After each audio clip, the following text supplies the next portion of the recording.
Saudi അറേബ്യയും ജപ്പാനും സംയുക്തമായി 30-ലധികം കരാറുകളിൽ ഒപ്പുവെച്ചു. ഊർജ്ജം, ഉൽപാദനം, സാമ്പത്തികം തുടങ്ങിയ മേഖലയിലെ വികസന കരാറുകളിലാണ് ഒപ്പുവെച്ചത്.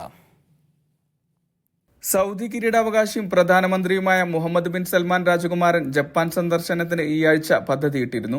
എന്നാൽ സൽമാൻ രാജാവിന്റെ ആരോഗ്യം തൃപ്തികരമല്ലാത്തത് കാരണം യാത്ര മാറ്റിവെച്ചു. കഴിഞ്ഞ ദിവസം ടോക്കിയോയിൽ നടന്ന സൗദി അറേബ്യ ജപ്പാൻ വിഷൻ 2030 ഭാഗമായിട്ടാണ് കരാറുകളിൽ ഒപ്പുവെച്ചത്. ഊർജ്ജമന്ത്രി അബ്ദുൽ അസീസ് ബിൻ സൽമാൻ രാജകുമാരൻ, നിക്ഷേപ മന്ത്രി ഖാലിദ് അൽ ഫാലിഹ് എന്നിവർ ബിസിനസ് ഫോറത്തിൽ പങ്കെടുത്തു. രാജ്യത്തിന്റെ എണ്ണ ഇതര വരുമാനം ഇരട്ടിയായിട്ടുണ്ട്. 3 ലക്ഷം കോടിയുടെ നിക്ഷേപം പ്രതീക്ഷിക്കുന്നുണ്ടെന്നും അൽ ഫാലിഹ് അഭിപ്രായപ്പെട്ടു. ജാപ്പനീസ് സംരംഭകർക്ക് ഇത് വലിയ അവസരങ്ങൾ ഒരുക്കുമെന്നും അദ്ദേഹം കൂട്ടിച്ചേർത്തു.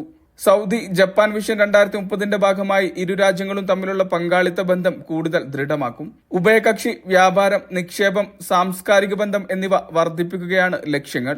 300-ലധികം സൗദി ജാപ്പനീസ് ബിസിനസ് വ്യവസായ പ്രമുഖരും സർക്കാർ ഉദ്യോഗസ്ഥരും ബിസിനസ് ഫോറത്തിൽ പങ്കെടുത്തു.